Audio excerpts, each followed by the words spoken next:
血の匂いを嗅ぎたい、それだけの理由で10歳の少女の間近で家族全員をなぶり殺しにした男がいました。2005年9月30日、アメリカテキサス州パンパ。真夜中の静寂の中、人里離れた農家に忍び寄る一つの影が。全身黒ずくめのその男の手にはライフルが握られていました。そんな男の存在に気づきもせず、その家の寝室でぐっすりと眠っていたのは10歳の少女ロビン・ドーン。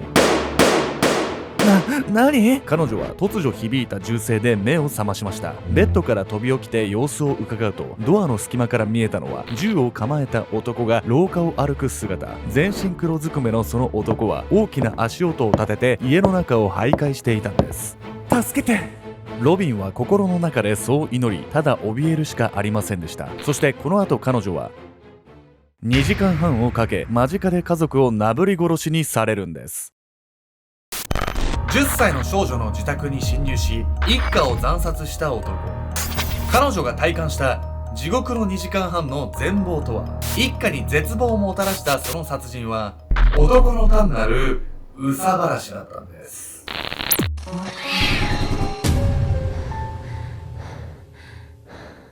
おざすけんちゃんです。やみやみこです。皆さん先日やみこさんと一緒に秘密結社アルゴメトリーのね、新年会をねやったんですよ、渋谷で。かなり盛り上がりまして、もう実際にね皆さんとお会いする機会っていうのもくれましてね。今まで3回ぐらいやったのかな。本当にね、もうやみこさんもうこのまま来るんで、僕はこの時私服だったりね、いろいろバリエーションがね、盛り上がりすぎて会場が揺れてたわね、もうね。いやもう注意されたもんね。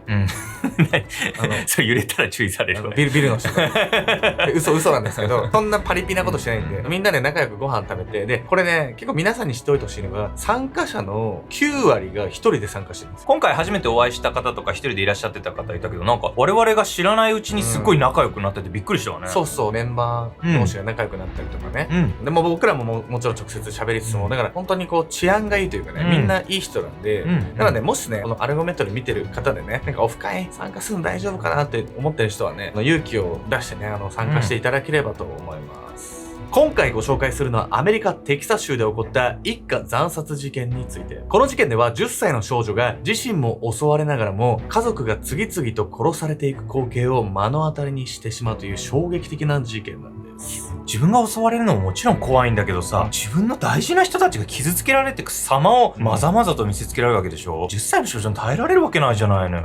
忘れないし、一生トラウマになるよね。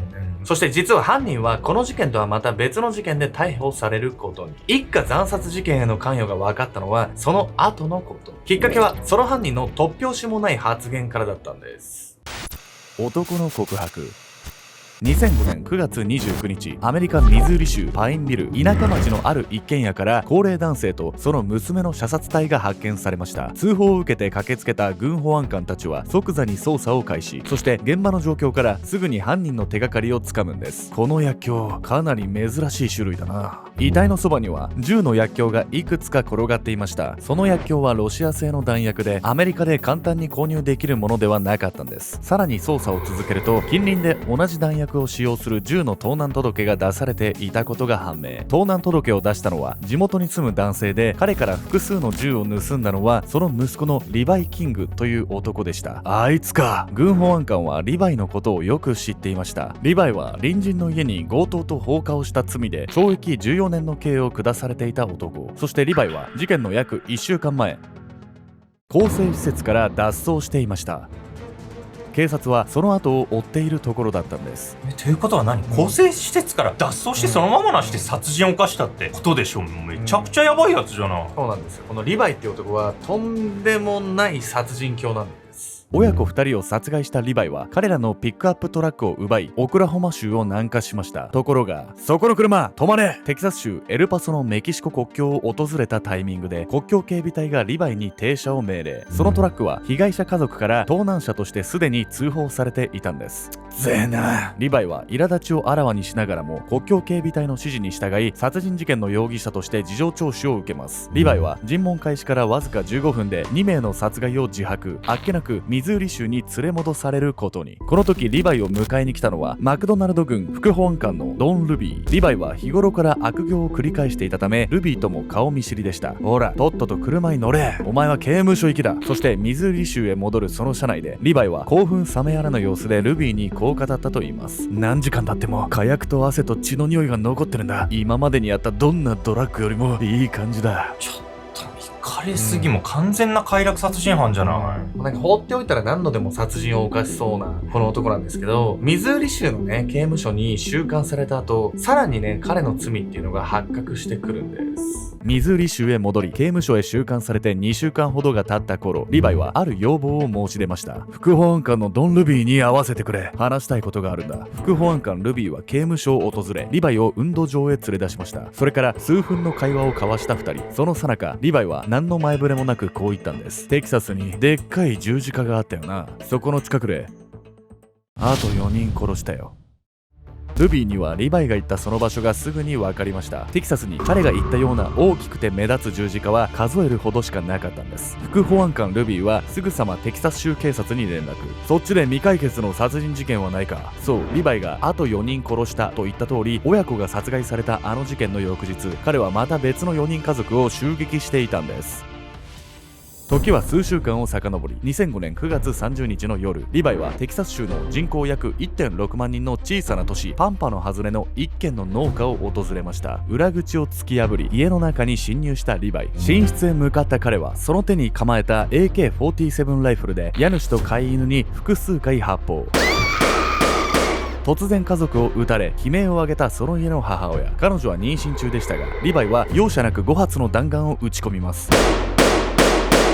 その音に驚き、自室のドアの隙間から様子を伺っていたのはその家の娘ロビン・ドーン。しばらく覗いていると両親の寝室からリヴァイが出てきました。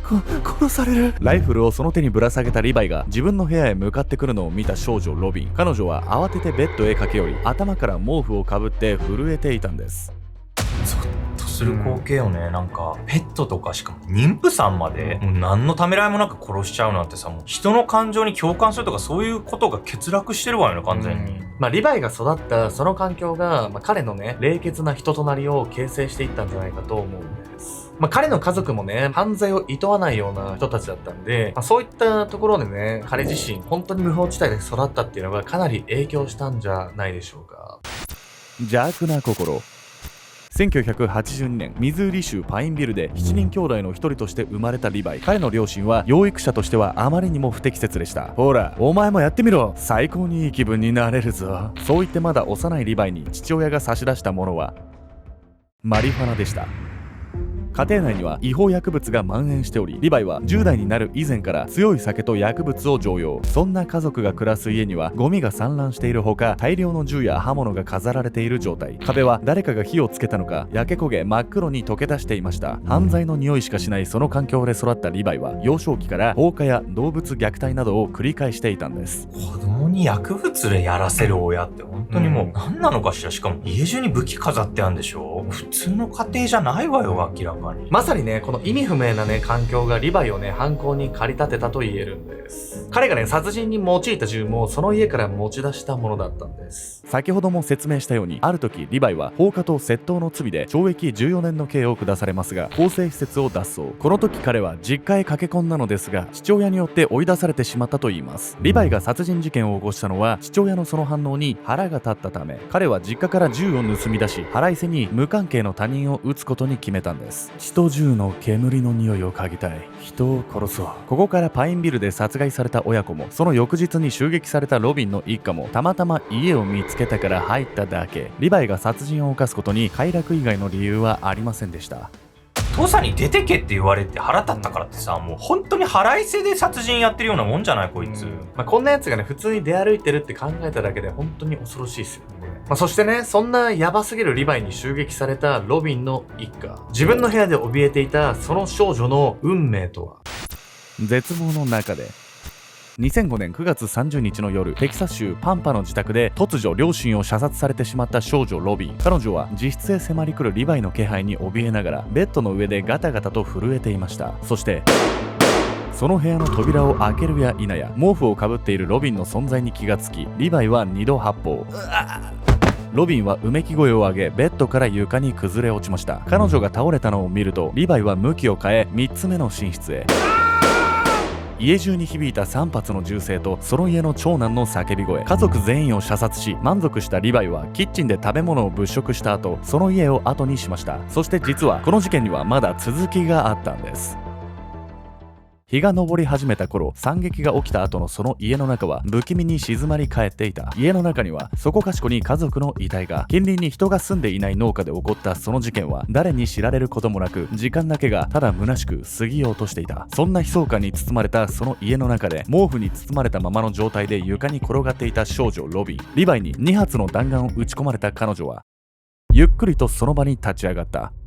助けを呼ばなくちゃ。リヴァイに撃たれたあの時、うめき声を上げ確かに死んだように見えた彼女。しかしその体には傷一つついていなかった。立ち上がったロビンはリビングのコードレス電話をつかむと表の道路まで駆け出した。早朝の冷たい空気に指を震わせながらロビンは911のダイヤルを押す。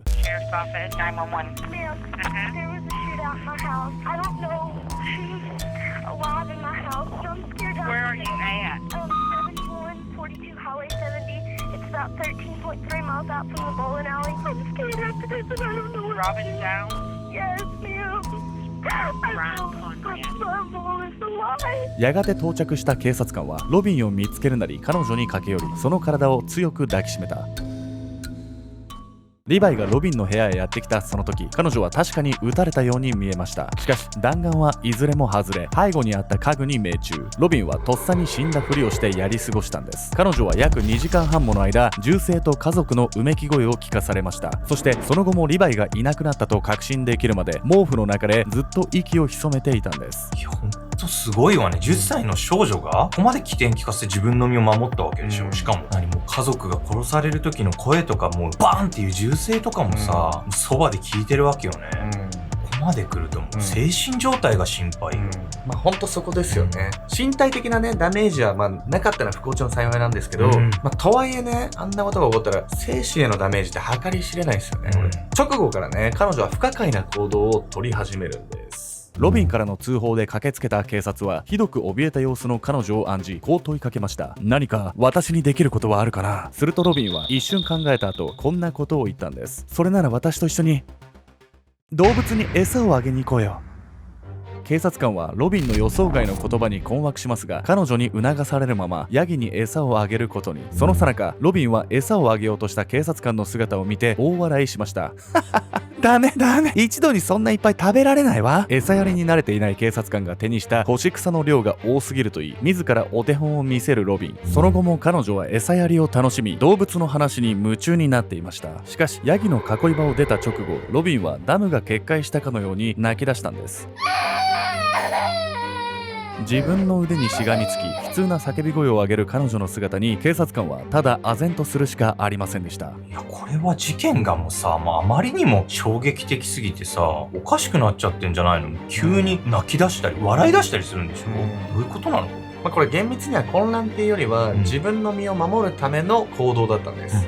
ただね、どういうメカニズムなのかっていうのが分かんないとね。というわけで本日のメトラキーワード、回避行動について。不安や恐怖体験などトラウマ的な状況にさらされた際、人はその状況から心を守るための回避行動を取るとされています。大勢が集まる場所を避ける状況回避や、ストレスが身体症状に現れる身体的回避をはじめ、回避行動にも様々な反応があります。その中でも今回ロビンが取った回避行動は、悲しみや恐怖を他の行動でごまかす代替的回避。殺人事件を目の当たりにした後、突然動物に餌をあげたいと言い出したロビン。彼女は自分の好きなことに没頭することで事件のトラウマを本能的にごまかそうとしていたんです。2008年4月、リヴァイはミズーリ州の親子2人を殺害した事件で有罪となり、仮釈放なしの終身刑に。さらに翌年、ロビンの家族3人に対する殺人罪についても同じく終身刑が下されます。裁判ではロビンも証言台に立ち、彼女は一度だけ勇気を出してリヴァイの方へ視線を送りました。パパやママ、お兄ちゃんを殺したのが誰なのかしっかり見ておかなきゃ。そんな思いでリヴァイを見つめたロビンでしたが、彼から返された視線は冷たく無表情なものだったといいます。。